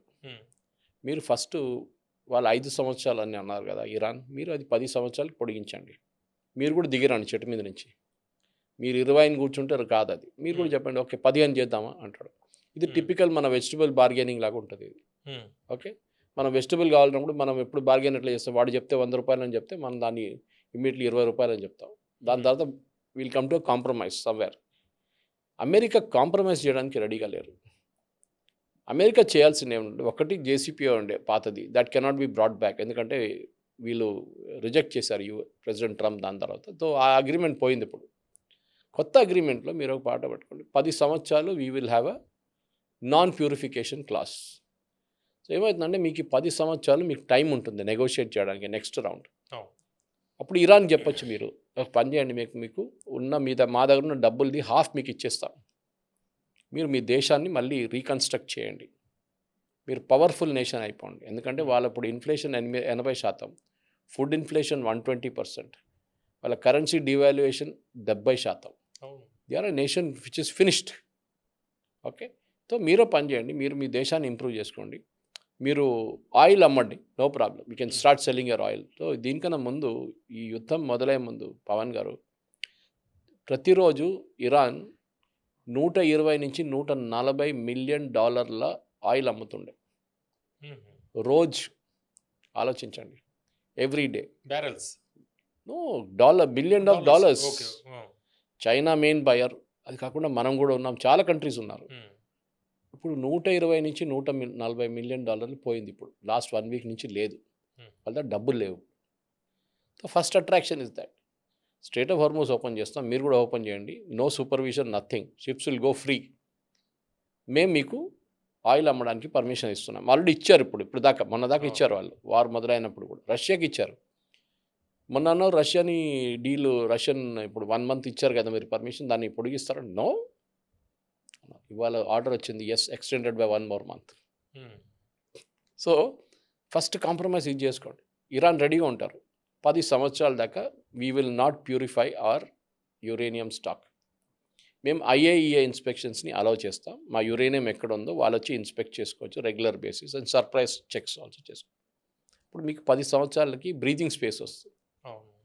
ఇరాన్ డెవలప్మెంట్ చూస్తారు, వాళ్ళ ప్రజలు డెవలప్మెంట్ చూస్తారు, వాళ్ళ దగ్గర ఉన్న ఏం చెప్తారు, ఇన్ఫ్లేషన్ తగ్గుతుంది, వాళ్ళ దగ్గర ఉన్న కరెన్సీ వాల్యుయేషన్ కొంచెం పెరుగుతుంది, వాళ్ళ కరెన్సీ వాల్యుయేషన్. అది కాకుండా వాళ్ళ ఇన్ఫ్రాస్ట్రక్చర్ ఇంప్రూవ్ అవుతుంది. సో వాళ్ళు ఇదంతా చూసినప్పుడు ప్రజలు, వాళ్ళు కూడా తెలిసిపోతుంది, అది ఇది మంచిది కదా, కంటిన్యూ చేస్తుంది, అది చేయాలన్నమాట. అంటే ఇష్యూ అంతా కూడా యురేనియం దగ్గర, ఇప్పుడు స్ట్రైట్ ఆఫ్ హార్మోస్ అన్నారు, ప్లస్ యురేనియం అనేది ఒక మెయిన్ పాయింట్. ఇప్పుడు యురేనియం మాది మాత్రం మేము ఇయ్యము అనేది ఇరాన్ చెబుతోంది. అంటే డెడ్ లాక్ వచ్చే అవకాశం ఉందా? ప్రొఫెషనల్ నెగోషియేటర్స్ ఎప్పుడు, ఐ థింక్ ద బెస్ట్ నెగోషియేటర్స్ ఎప్పుడు, నేను చాలా మటుకు దీని గురించి రీసెర్చ్ చేస్తుంటాను, చదువుకుంటాను. ఆర్ ఎయిర్ క్రాఫ్ట్ హైజాక్ చేసినప్పుడు నెగోషియేటర్స్ ఉంటారు కొంతమంది, వాళ్ళు దాంట్లో ఎక్స్పర్ట్స్, వాళ్ళకి పని ఏం లేదు, ఇంకా ఇదే పని చేస్తారు వాళ్ళు అనమాట. ఇప్పుడు మన దగ్గర అంత హైజాకింగ్లు ఏం లేదు, కానీ ఒక టైంలో ఉండే 70s, 80s, 90s ప్యాలెస్టీనియన్ వాళ్ళు చేశారు, చాలా టెర్రర్ గ్రూప్స్ చేశారు, ఎంటబే తీసుకెళ్లారు, ఒకటి ప్యాలెస్టీనియన్ వాళ్ళు టెర్రరిస్టు, చాలా మటుకు కండహార్ ఒకటి జరిగింది. దీంట్లో నెగోషియేటింగ్ పవర్ చాలా ఇంపార్టెంట్. నెగోషియేటర్స్ ఏం చేస్తారంటే, దే వేర్ డౌన్ అంటారు, అంటే మీరు ఆ హైజాకర్స్ని, వాళ్ళు నిద్రపోలేరు హైజాకర్స్, మీరు గుర్తుపెట్టుకోండి. అది ఏ బాడీ అన్నా 18 గంటలు 20 గంటల తర్వాత నిద్ర వస్తుంది వాళ్ళకి, బట్ దే కెనాట్ స్లీప్. ఉన్న 3-4 ఉంటారు ఎయిర్క్రాఫ్ట్ లోపల, నిద్రపోతే మళ్ళీ వాడు కమాండోస్ వచ్చి కొట్టేస్తారు మిమ్మల్ని. సో వీళ్ళు ఏం చేస్తారంటే, హైజాకర్స్ని ఫస్ట్ వాళ్ళు అడుగుతారు, ఏం కావాలి మీకు అంటే, మా తోడు ఉన్న వాళ్ళు ఉన్నారు కదా మీ జైల్లో ఎంతమంది, 200 మంది, ఆ 200 మందిని మీరు రిలీజ్ చేయాలంటారు. పని చేయి 200 మందిని ఇప్పుడు రిలీజ్ చేయలేము. ఓకే, మాట్లాడదాం మనం. మేము పని చేస్తాం, మీకు ఒక 10 మందిని రిలీజ్ చేస్తాం, దాంట్లో 3 సీనియర్ లీడర్లు ఉంటారు. లేదు మేము చేయమంట, మళ్ళీ నెగోషియేట్ చేయండి నెక్స్ట్ యాక్చువల్గా వాళ్ళ డిమాండ్ కూడా 10 మందే ఉంటుంది, కానీ 200 చెప్తే అది 10 మంది దగ్గరికి తగ్గితే. వస్తుంది. మనకు కూడా కండహార్ హైజాక్లో వాళ్ళు 200 మందిని అడిగారు, అవును, లాస్ట్లో 3 ఇచ్చాం మనం. అవును. ఓకే, అది తప్పో అది ఆ టైంలో ఏం చేయలేము, ఎందుకంటే కండహార్లో కూర్చున్న ఎయిర్క్రాఫ్ట్ ఒక నిమిషంలో బ్లోప్ చేస్తే మన 200 మన సిటిజన్ చనిపోతుండే దాన్ని. అప్పుడు పరిస్థితులు అది వేరే. కానీ మీ దగ్గర కంట్రోల్ ఉన్నప్పుడు నెగోషియేట్ చేయాలి. ఈ నెగోషియేషన్ ఇది. కానీ అది స్టీవ్ విట్కాఫ్ని, జారెడ్ కుష్నర్ పంపిస్తే ఈ నెగోషియేషన్ నడవదు. They are not professional negotiator, they are not diplomats, దానికి వేరే ఉంటారు, టెక్నికల్ ఎక్స్పర్ట్స్ కావాలి. నేను చెప్పాను చూడండి, మీరు మాట్లాడుతున్నప్పుడు మేము యురేనియం మీకు ఇవ్వం పోండి, ఒక పని చేయండి, మీరు మాకు 10 years ఇస్తే మీకు మేము ఒక $1 billion ఆర్ $5 billion మీకు ఇచ్చేస్తాం, మీ అసెట్స్ నుంచి మీరు వాడుకోండి, మీరు ఆయిల్ అమ్ముకోండి. ఇదన్నీ ఇచ్చినప్పుడు వాడేమంటాడు, అచ్చా గుడ్ కదా, కొంచెం మనకు బెనిఫిట్ ఉంది కదా దీంట్లో అని చెప్తాడు. ఇది నెగోషియేషన్స్. ఇప్పుడు దాకా జరిగింది అది కాదు. జెనీవాలో జరిగిన జూలైలో అది కాదు, ఫిబ్రవరిలో జెనీవాలో జరిగిన ఒమాన్ ఫారెన్ మినిస్టర్ ఉన్నప్పుడు అది కూడా అది కాదు. సుప్రీం చీఫ్ చంపే ముందు అదే. ఇప్పుడు లాస్ట్ 2 నెగోషియేషన్స్ జారెడ్ కుష్నర్ ఉన్న దాంట్లో మనం చూసాం, పాకిస్తాన్లో జేడీ వ్యాన్స్ వచ్చారు, నథింగ్ హ్యాపెండ్. కామన్ గ్రౌండ్ లేదు కదా పవన్ గారు, కామన్ గ్రౌండ్ ఉండాలి. మీరు ఎక్కడి నుంచోనో మొదలు పెట్టాలి. నాకు కావాల్సింది ఆకాశం అంటే ఈయనంట నేను ఇక్కడ కూర్చున్నాను గ్రౌండ్లో అంటాడు, నడవదు అది. So you have to arrive at a common point. అది జరగట్లేదు. ఇంగ్లీష్లో దాన్ని ట్రస్ట్ డెఫిసిట్ అంటారు. లేదు, వీళ్ళిద్దరికీ ట్రస్ట్ డెఫిసిట్. ఇరాన్ బిలీవ్ చేయరు. రేపు మీకు 10,000 కిలోలు బంగారం ఇస్తారంటే, అమెరికా ఇస్తారంటే కూడా ఇరాన్ బిలీవ్ చేయరు. వాడు దాంతో నన్నేం చేస్తాడు అది భయం ఉంటుంది వీడికి. నన్ను కొడతాడా మళ్ళీ అది తీసుకొని. బంగారం ఈజ్ ఇట్ రియల్ బంగారం ఆర్ ఫేక్, ఇదంతా ఉంటుంది. సో ట్రస్ట్ డెఫిసిట్ ఉంది ఒకటి. 47 సంవత్సరాల నుంచి వీళ్ళు నడిమిట్లో మాట్లాడకుండా వీళ్ళు క్రియేట్ చేసిన ట్రస్ట్ డెఫిసిట్ ఉంది. కానీ మార్పులు తీసుకురావచ్చు. నెగోషియేట్ ఎన్నో కేసెస్లో నెగోషియేట్ చేసి చాలా మటుకు మార్పులు తీసుకొచ్చిన కేసెస్ ఉన్నాయి, లేదని కాదు. కానీ అది ఎక్కడో ఒక ప్లేస్లో మొదలు పెట్టాలి, అది జరగట్లేదు. ఈ పాకిస్తాన్ మీడియేషన్ ఎంతవరకు ఎఫెక్ట్ అవుతుంది ఇస్లామాబాద్ టాక్స్? పవన్ గారు నెగోషియేట్ చేస్తున్నప్పుడు నడిమిట్లో ఉన్న మీడియేటర్ చాలా స్ట్రాంగ్ ఉండాలి. పాకిస్తాన్కి అంత దమ్ము లేదు. పొరపో అంటారు అమెరికా వాళ్ళు, ఇరాన్ కూడా అంతే అంటారు. నువ్వు అంతే, నీ తేరా అవకాత్ క్యా అంటారు హిందీలో. అదే టైంలో మీరు అక్కడ ఒక రష్యానో చైనానో కూర్చోబెట్టండి, వాళ్ళు మాట్లాడుతున్నప్పుడు ఇద్దరు వింటారు. ఎందుకు వాళ్ళు అసలు ఎక్కడ రారు సార్, దీంట్లో రారు. వాళ్ళకి తెలుసు this will not go anywhere. Last అప్పుడు ఏమవుతుంది చూడండి, పాకిస్తాన్ తప్పు పడతారు ఇప్పుడు వీళ్ళందరూ కలిసి. నువ్వు కరెక్ట్గా పని చేయలేదు, నువ్వు చేయలేదు, నువ్వు మీడియేటర్ ఉండి ఏం పని చేశావు నువ్వు అని చెప్తారు పాకిస్తాన్ని. ఆడు పాపం టెన్షన్ అయిపోతాడు. నేను బెల్ కొడుతున్నాడు, పేపర్ అక్కడ ఇరా, నీ ఇక్కడి నుంచి బెల్ కొట్టి పేపర్ అక్కడ ఇరా అంటారు. నేనేం చేయాలంటారు. నేను చేసినట్టు చేశాను కదా, మరి మీరు వినలేదా, మీకు తెలియదు పని ఎట్లా చేయాలని చెప్పి వాన్ తిడతారు లాస్ట్లో. That is why Oman got out. Oman అన్నారు లాస్ట్ 2 సార్లు మేము వచ్చాం, నెగోషియేట్ చేసాం, ఆల్మోస్ట్ ఒప్పందానికి వచ్చేసాం, మీరు వచ్చి బాంబు వేసేసారు. ఈసారి జరగదని ఏం గ్యారంటీ ఉంది? మాట్లాడుతుంటే అక్కడ బాంబు పడుతుంది మళ్ళీ. So that is why even Egypt backed out. Turkey అన్నారు మేము వస్తా అన్నారు, నో అన్నారు. ఇండోనేషియా దగ్గర వెళ్ళారు, యుఎస్. మీరు ముస్లిం కంట్రీ, వాళ్ళకి అదొక కండిషన్ ఉండే, ముస్లిం కంట్రీ కావాలని ఉండే, ఇస్లామిక్ కంట్రీ షుడ్ నెగోషియేట్. దానికోసం మనం కూడా దాంట్లో పడలేదు. జయశంకర్ గారు అన్నారు వీఆర్ నాట్ దలాల్స్, మనం దళాలు కాదు, ఈ పని మీద కమిషన్ ఏజెంట్లు కాదు మనం. సో ఎనీవే పాకిస్తాన్ ఇప్పుడు ఏం చేస్తే ఏం చేయలేరు వాళ్ళు they are only a messenger. Trump గారు ఇరాన్ ఇది చెప్పారు, ఇరాన్ ఇట్లా చేస్తా అంటున్నారు, మీరేమంటారు అని ట్రంప్ అంటారు. నేను చేయను పో అందరు చెప్పు, దే హ్యావ్ కంప్లీట్ సరెండర్ అంటారు. మళ్ళీ ఆడక్కడ సరెండరా పోరా, సరెండర్ ఏం చేయమంటారు, మళ్ళీ అక్కడ వెళ్ళి చెప్తాడు. ఇది this is not how negotiations are held.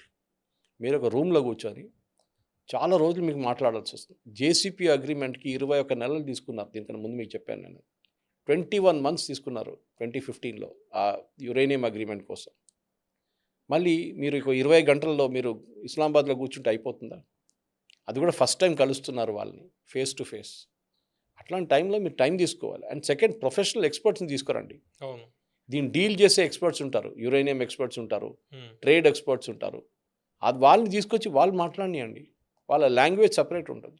అప్పుడు వాళ్ళ వైపు నుంచి కూడా అగాచియో లేకుంటే వీళ్ళు ఎవరు రారు, వాళ్ళ వైపు నుంచి కూడా టెక్నికల్ ఎక్స్పర్ట్స్ వస్తారు మాట్లాడడానికి. చలో వీల్ టాక్ టెక్నికల్. సురేష్ గారు ఇప్పుడు స్ట్రైట్ ఆఫ్ హార్మోజ్ విషయంలో వీళ్ళు నిన్న చెప్పిన దాని ప్రకారము conditional access strait of Hormuz open Iran చెప్తుంది, strait of Hormuz open conditional access అన్నారు. అయితే ఇప్పుడేమో స్ట్రైట్ ఆఫ్ హార్మోజ్ మళ్ళీ క్లోజ్ అయిపోయింది. అయితే యుఎస్ ఆల్రెడీ ఇరాన్ షిప్పుల్ని అనుమతించము అని చెప్పారు. ఈ ఓవరాల్గా చూస్తుంటే వార్ మళ్ళీ ఎస్కలేషన్ అయ్యే అవకాశం ఏందో డెఫినెట్గా ఉంది. ఎందుకంటే దీన్ని గేమ్ ఆఫ్ బ్లఫ్ అంటారు ఇంగ్లీష్లో. మనం రమ్మీ ఆడుతున్నప్పుడు ఉంటుంది ఇది. చేతిలో లేని కార్డు కూడా ఉందని చెప్పి మీరు షో ఆఫ్ చేస్తారు. ఓకే, నా దగ్గర చాలా మంచి కార్డులు ఉన్నాయి, నీ సంగతి అంతే అని చెప్పేసి.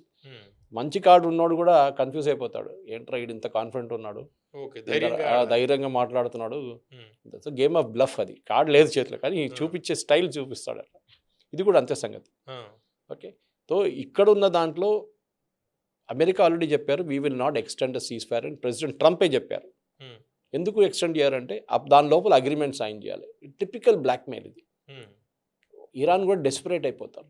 4 రోజులే ఉన్నాయి ఇంకా, మళ్ళీ వీడు బాంబు వేస్తాడేమో, పాకిస్తాన్ ఇక్కడ రారా మాట్లాడదాం మనం ఇంకోసారి అంటాడు. మళ్ళీ పరిగెత్తుకుంటాడు అసీం మునీర్ వస్తాడు. ఏం సార్ మేము దీని ఒక చిన్న చేంజ్ తీసుకొస్తాం, మేము యురేనియంని నేను చెప్పాను చూడండి, మేము 10 సంవత్సరాల దాకా మేము ప్యూరిఫై చేయం. అమెరికాకి చెప్పు. అమెరికా అంటే నథింగ్ డూయింగ్, ఎటర్నల్, మీరు అసలు ఎప్పుడు చేయకూడదు. 20 years ఏంటి, 10 years ఏంటి, నథింగ్ డూయింగ్ అంటాడు. జేడీ వ్యాన్స్ 20 years గురించి మాట్లాడారు అంట ఇస్లామాబాద్, అదే చెప్తున్నారు. కానీ ఇప్పుడు ట్రంప్ అంటున్నాడు nothing known 20 years, it is extended for ever. అది జరగదు. ఎక్కడో ఒక ప్లేస్లో కాంప్రమైజ్ చేయాల్సి వస్తుంది. లేకుంటే మళ్ళీ బాంబులు పడడం అనేది చాలా ఈజీ చెప్పడానికి. దాని తర్వాత ఏంటి, మళ్ళీ మీరు ఎక్కడికి వెళ్తారు, మళ్ళీ స్టేట్ ఆఫ్ హార్మోజ్ బంద్ పడి ఉంటుంది, మళ్ళీ ఆయిల్ ప్రైసెస్ పెరుగుతుంది. మీ దగ్గర మీ డొమెస్టిక్ ఆడియన్స్కి అదే పెద్ద ప్రాబ్లం అయింది. ఇప్పుడు అమెరికాలో అన్ని సరుకులకి రేట్లు పెరిగినాయి. ఎస్పెషలీ గ్యాస్, డీజిల్, పెట్రోల్ అన్నీ పెరిగింది. ట్రాన్స్పోర్ట్ సెక్టర్లో డీజిల్ చాలా మటుకు ఎక్స్పెన్సివ్ అయిపోయింది. సో వాళ్ళ డొమెస్టిక్ ఆడియన్స్ చాలా మటుకు they are very angry with Trump. So ట్రంప్కి ఇప్పుడు అయిపోయిందండి, ఆయనకి కాంప్రమైజ్ కావాలని. కానీ ఆయన ఎక్కువ లీనియంట్ అయిపోతే మళ్ళీ ఒబామా రేపు అంటాడు, అదే నేను చేసిన అగ్రిమెంట్ చూడు, ఇప్పుడు నువ్వేం చేసావు అంటారు. డెమోక్రాట్లు ఆల్రెడీ మొదలు పెట్టారు ఆ గేమ్. అది ప్రెసిడెంట్ ట్రంప్ ఈజ్ వీక్, అది ఇదని చెప్పేసి. సో ఆయన ఇంగ్లీష్లో అంటారు between the rock and the hard place. అక్కడ వెళ్ళారు, ఇక్కడ వెళ్ళారు ట్రంప్. ఇప్పుడు దాని నడుమిట్లో నేటోని తిట్టడం, యూజ్లెస్ ఫెలోస్, పేపర్ టైగర్స్. మీరు వాళ్ళ దగ్గర కూడా స్కిల్ ఉంటుంది, అది వాడుకోండి. అది యూకే ఉండొచ్చు, ఫ్రాన్స్ ఉండొచ్చు, ఇటలీ ఉండొచ్చు. వాళ్ళు కొంచెం ఇరాన్ మీద ఇన్ఫ్లుయెన్స్ ఉన్న కంట్రీస్ ఉండొచ్చు కొంతమంది. వాళ్ళు మాట్లాడితే ఇంకా కొంచెం సిచ్యువేషన్ బెటర్ అవుతుంది. మీరు అన్నిటికీ పాకిస్తాన్ వాడుకోవాలని లేదు. ఓకే, మన హిందీలు అంటారు, ఉర్దూలు అంటారు. ఓకే, బేగానికి షాదీ మే అబ్దుల్లా దివానా అంటారు. ఎవరిదో పెళ్ళిలో వీడికి పెద్ద టెన్షన్, వీడే డాన్సులు గీన్సులు చేస్తుంటాడు. ఓకే, వీడికే టెన్షన్ ఉంటుంది. వాళ్ళు కొట్టుకుంటున్నారు, మీరు ఎందుకు వెళ్తున్నారు దాన్ని నడిమిట్లో? ఎందుకంటే ఎవరు లేడు అక్కడ. సో నాకు ఒక ఛాన్స్, ఇస్లామాబాద్ అందరు చూస్తారు, entire world is watching you. రేపు బహుశా ఒక నోబెల్ ప్రైజ్ కూడా ఇవ్వచ్చు మాకు. ఓకే, ఎందుకంటే దీనికన్నా ముందు జరిగిన ఒప్పందంలో నోబెల్ ప్రైజ్ వచ్చింది అప్పుడు. ఓకే, అప్పుడు ఇస్సాక్ రబీన్ వీళ్ళు ఉండే, యాసిర్ అరాఫాత్కి నోబెల్ ప్రైజ్ వచ్చింది. సో మనకు కూడా ఈసారి రావచ్చు. ఇది వీళ్ళది పాకిస్తాన్ లుక్అవుట్. ఏ బిజీ కంట్రీ, అంటే మీ ధర టైమే లేని దేశంలో ఇట్లాంటి పనులు చేయడానికి ఎవరు ఉండరు. సురేష్ గారు, ఇప్పుడు రష్యా ఉక్రెయిన్ ఈ వార్కి సంబంధించి ఇది 4 ఏళ్ల నుంచి కొనసాగుతుంది. అంటే దాని మీద ఆల్రెడీ ట్రంప్ వాళ్ళు ఏ విధంగా ఉక్రెయిన్కి సపోర్ట్ చేశారు, తర్వాత మళ్ళీ ఏ విధంగా యూటర్న్ తీసుకున్నారు, ఇవన్నీ కూడా మనం చూస్తున్నాము. 4 years నుంచి అది కంటిన్యూ అవుతుంది. అయితే ఈ వెస్ట్ ఏషియాలో జరుగుతున్న దీని ఇంపాక్ట్ యూఎస్ మీద ఆ ఉక్రెయిన్ రష్యా వార్ కన్నా ఎక్కువగా ఇదే కనిపిస్తుంది. అంటే బికాజ్ మన ఈ గల్ఫ్ ఆయిల్ ఇవన్నీ. అయితే అందుకు తొందరపడుతుందా యుఎస్ తొందరగా ముగించాలి ఈ వార్నని? వాళ్ళ డొమెస్టిక్ ఆడియన్స్ ప్రాబ్లం ఉంది. ట్రంప్కి అక్టోబర్, నవంబర్లో వాళ్ళ మిడ్ టర్మ్ పోల్స్ వస్తుంది.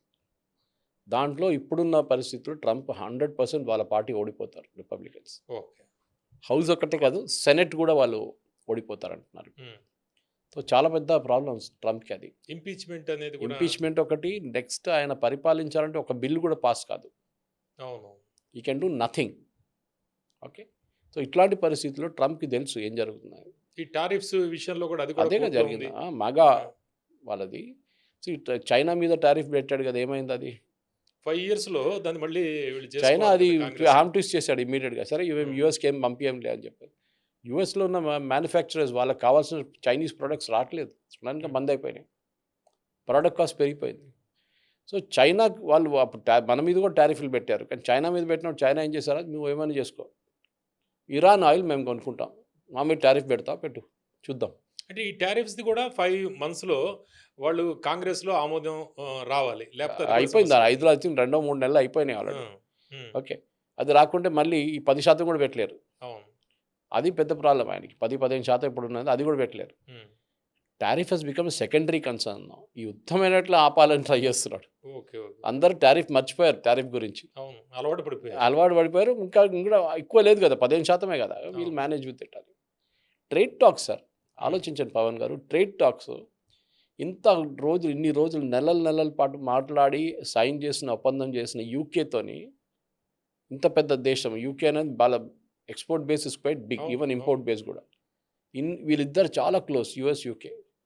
వీళ్ళిద్దరు సంతకం చేసి పెద్ద పండుగ చేసుకున్నారు, అన్నీ చేసుకున్నారు. ఇప్పుడు ట్రంప్ అంటున్నాడు, ఎక్కువ మాట్లాడితే ఆ టారిఫ్ నేను చింపి పడేస్తాను ట్రేడ్. మళ్ళీ మీరు ఎందుకు సంతకం పెట్టారు దాంట్లో? What is the sanctity of that document?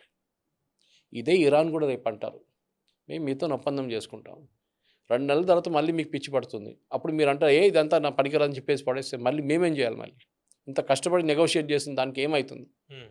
Barack ఒబామాతోని 21 నెలలు మేము మాట్లాడి సైన్ చేసాం, దానికి మీరు అంగీకరించకపోతే మళ్ళీ మేమేం చేస్తాం? మళ్ళీ అందుకే యుఎన్ లీగల్గా యుఎన్ ద్వారా జరగాలి అనేది. యుఎన్కి లీగల్ ఎన్ఫోర్స్మెంట్ పవర్ లేదు, ఒక ఓవర్ ఆర్చింగ్ పవర్ ఉంటుంది అంతే. ఒక మీరు చెప్పొచ్చు, యుఎన్ ముందర ఈ 10 పాయింట్లు ఏవైతే ఉన్నాయో 9 పాయింట్లు UN cannot do anything. Debating society UN, వాళ్ళకి ఏం పవర్ ఏముంది చెప్పండి పవన్ గారు? ఏం లేదు, ఏం పవర్ లేదు. ఒక పనిష్మెంట్ ఇవ్వాలన్నా రేపు ఇవ్వాలి, చేయలేరు వాళ్ళు.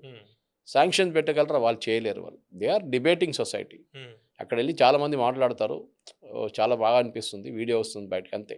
Nothing happens they. Security council meeting ఉంటుంది, దాని రెజల్యూషన్ పాస్తారు, 3 వీటో చేసేస్తారు, అయిపోయింది. సో యుఎన్ పక్కన పెట్టండి, it has be directly between US and Iran. The problem is trust deficit. 47 సంవత్సరాల నుంచి మీరు మాట్లాడలేదు. మీరు ఆలోచించండి, ఒక మనిషి దగ్గర మీరు ఏదో కొట్లాడ జరిగింది మీ నడిమిట్లో చిన్నప్పుడు, 40 సంవత్సరాల తర్వాత కూడా ఆ కొట్లాడ పెట్టుకొని మీరు ఒకరోజు మాట్లాడదామంటే ఇట్ బి వెరీ ఆక్వర్డ్, చాలా ఆక్వర్డ్ ఉంటుంది. అది మెల్లమెల్లగా బ్రేక్ చేసుకొని రావాలి. ఒకరోజు ఈ 50 రోజులు యుద్ధం అంటే ఫిబ్రవరి 28వ తారీఖు ఇరాన్ సుప్రీం చీఫ్ని చనిపోయిన తర్వాత ఇన్ని రోజులు ఎవరు లబ్ధి పొందారు? రష్యానా, లేకపోతే చైనానా, యుఎస్ఆ, లేకపోతే ఇజ్రాయిలా? ఎవరికి లాభం రాలేదు, అందరికి నష్టాలు జరిగినాయి. గల్ఫ్ అందరికీ, including all the Gulf countries. లోకంలో ప్రతి రాజ్యంకి నష్టం జరిగింది, ఇంక్లూడింగ్ ఇండియా. మనకు కూడా రైసింగ్ ప్రైసెస్ కానివ్వండి, మిగతా ఆయిల్ కానీ, క్రూడ్ కానీ, పెట్రోకెమికల్స్ కానీ, మీథేన్ కానీ, చాలా మటుకు మన దగ్గర గ్యాసెస్ అది కూడా రావట్లేదు, ఎప్పుడు తగ్గించాలి మటుకు. Course we are made alternate arrangements, మనం తెప్పించుకుంటాం, కానీ రేట్ పెరుగుతుంది. Somebody will have to bear that rate increase. అదే అమెరికాలో కూడా టెన్షన్ ఉంది. యూరోప్ తీసుకోండి సార్, నెక్స్ట్ వీక్ అక్కడ ఉన్న ఎయిర్లైన్స్కి ఫ్యూయల్ లేదంట. మన దగ్గర ఆ ప్రాబ్లం లేదు కదా, ప్లేన్లు తిరుగుతున్నాయి బాగానే. యూకే లాంటి దేశంలో they don't have aviation fuel for next week. ఏం చేస్తారు మీరు?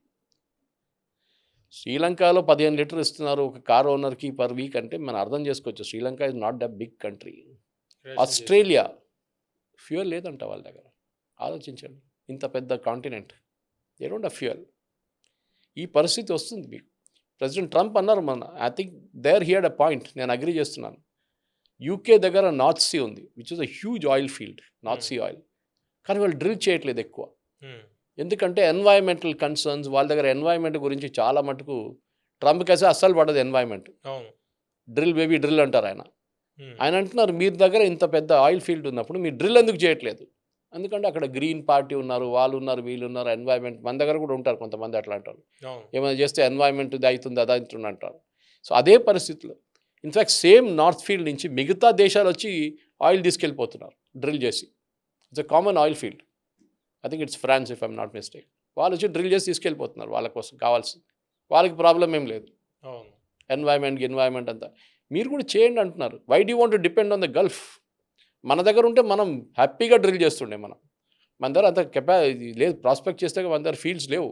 ఒక కృష్ణా గోదావరి బేసిన్ కానీ, ఒక బాంబే హైలాండ్ అంతే, మన ఎక్కువ లేవు. మన దగ్గర రాజస్థాన్ వైపు కైన్ ఇండియాతో ఒకటి ఉంది, దిబ్రూగఢ్ వైపు ఒకటి ఉంది ల్యాండ్ బేస్డ్. అంత కెపాసిటీ ఉంటే వీ వుడ్ డ్రిల్. ఇప్పుడు అండమాన్ దగ్గర ట్రై చేస్తున్నారు మనం. So UK the biggest problem is that వాళ్ళు ఇప్పుడు వాళ్ళని ఎందుకు ట్రంప్ ఇట్లా తిడుతున్నారంటే you have not shown your economic power. Trump మిమ్మల్ని ఎట్లా వాడుకుంటున్నాడు, చిన్న పిల్లలతో ఆడుకుంటున్నాడు యూకేతో. Who is Starmer, useless fellow, అది ఇది వాని ఏం ప్రైమ్ మినిస్టర్ ఎట్లా తిడతారు మీరు ఇట్లా? So NATO also is failed. ఒక అలయన్స్గా నేటో ఫెయిల్ అయింది కంపల్సరీ 100%. అది యూక్రెయిన్ కేసులో కూడా చూసాం మనం. ఆఫ్ఘనిస్తాన్లో ఏం జరిగింది మనం చూసాం. పారిపోయారు లాస్ట్లో అక్కడి నుంచి నేటో ఫోర్సెస్. సో ఇంత పెద్ద నేటో అని చెప్పుకుంటారు కానీ ఒక చిన్న ఆఫ్ఘనిస్తాన్ తాలిబాన్తో పోరాటం చేయలేకపోయారు. So I think NATO history is over, అయిపోయింది నేటో. ఇంకా నేటో ఉండలేరు. ఇంత ఇన్సల్ట్ చేసిన తర్వాత కూడా మళ్ళీ మీరు ట్రంప్ దగ్గర వెళ్ళి నిలబడి సలాం కొడితే ఇట్ ఇస్ మీ ఏం చెప్తారు, మీ కాన్షియన్స్ ఎఫెక్ట్ అవుతుంది. దాంతో మీ దేశానికి కావాల్సిన ఒక ఈగో ఉంటుంది చూడండి, హెల్తీ ఈగో, అది పోతుంది. బ్రిటిష్ వాళ్ళు ఏమంటారు ఇప్పుడు అమెరికన్స్ని చూస్తే, మా ప్రైమ్ మినిస్టర్ ఇట్లా తిడతారా, మమ్మల్ని తిట్టినట్లనే కాదా అని చెప్పి. ఇప్పుడు మోదీ గారిని తిట్టినప్పుడు మనకు కూడా కోపం వస్తుంది. ఏ హెడ్ ఆఫ్ స్టేట్ మన లోపల ఇండియాలో తిట్టుకోవచ్చు, కానీ బయట నుంచి ఒకటి వచ్చి మన ప్రైమ్ మినిస్టర్ని తిడితే, పాకిస్తాన్లో ఒక ప్రైమ్ మినిస్టర్ మన ప్రైమ్ మినిస్టర్ గురించి మాట మనకు కోపం వస్తుంది. ఎందుకురా నువ్వేం చేస్తున్నావు అని చెప్పి మనం కూడా అడుగుతాం, మా ప్రైమ్ మినిస్టర్ని తిడతావా అట్లా. కానీ ఇక్కడ చూడండి, బ్రిటన్ ఒక మాట కూడా అనట్లేదు, వాళ్ళ వైపు నుంచి ప్రొటెస్ట్ లేదు. జాక్ స్టామర్ని ఇన్స్టాల్ చేశారు, అక్కడ మెలోనీని ఇన్స్టాల్ చేశారు, ఒక జర్మన్ ఛాన్సలర్ని ఇన్స్టాల్ చేశారు. ప్రతి మనిషిని ఒక ఏం చెప్తారు, insignificant fellow, nobody, humiliation, absolute object humiliation. So NATO కూడా ఇదంతా అయిన తర్వాత వాళ్ళ రోల్ కూడా వాళ్ళు ఎగ్జామిన్ చేసుకోవాలి. ఈ నేటో రెలవెంట్ ఉందా లేదా, ప్రెసిడెంట్ యూఎస్ని తీసుకోవాలన్నా నేటోలో వద్దా, మనం సపరేట్గా వెళ్ళిపోదామా. I think NATO as organisation has died, finished. ఈ యుద్ధంతో అయిపోయింది వాళ్ళ సంగతి. వాళ్ళు యూక్రెయిన్లో హెల్ప్ చేస్తున్నారు జెలెన్స్కీని, అది ఇంకో మాట, కానీ బేసిక్లీ దే ఫినిష్డ్. ఓకే, అయితే ఓవరాల్గా ట్రంప్కి పెద్ద తలనొప్పి కానీ అసలు ఎందుకు దిగామా ఇందులో అని. 24 గంటల గేమ్ మారిపోతుంది సార్. మనం ఎల్లుండి మండే రోజు కూర్చొని రికార్డ్ చేసినప్పుడు మనకు తెలియదు రేపు సండే రోజు ఏం జరుగుతుందని. అది ఇట్లా అయిపోయింది సిచ్యువేషన్. ఇది ఇంత వాలంటీర్ లేకుండే యుద్ధాలు. యుక్రెయిన్ రష్యా 4 సంవత్సరాల నుంచి కొట్టుకుంటున్నారు. సరే ఈ వాడి మీద చేస్తాడు, వీడి మీద నడుస్తూనే ఉంది. We are not bothered. ఇది అది కాదు కదా, ఎందుకంటే ఇట్స్ హిట్టింగ్ ఎవ్రీబడి. ప్రతి నేషన్ మీద దాని ఇంపాక్ట్ వస్తుంది. అది క్రూడ్ ఆయిల్ ఉండొచ్చు, ఫర్టిలైజర్ ఉండొచ్చు, నాఫ్తా ఉండొచ్చు, హీలియం ఉండొచ్చు, పెట్రోకెమికల్స్ ఉండొచ్చు, ప్రతి దాని మీద ఇంపాక్ట్ ఉంటుంది. అదే ఇప్పుడు జరుగుతుంది. ఈ వార్ తగ్గింది కానీ డేంజర్ మాత్రం తగ్గలేదు. పీస్ కనిపిస్తోంది కానీ నిజమా అనేది అర్థం కావట్లేదు. కామ్ ఉంది కానీ కంట్రోల్ ఎవరిది అనేది మనకి అర్థం చేసుకునే పరిస్థితి లేదు. అయితే వార్ పూర్తిగా ముగుస్తుందా లేదా అనేది ఎవరికి అర్థమయ్యే పరిస్థితి లేదు. ఒక బ్రహ్మ పదార్థంలాగా మారుతోంది. చూస్తూ ఉండండి తెలుగు పాపులర్ టీవీ. నమస్కారం.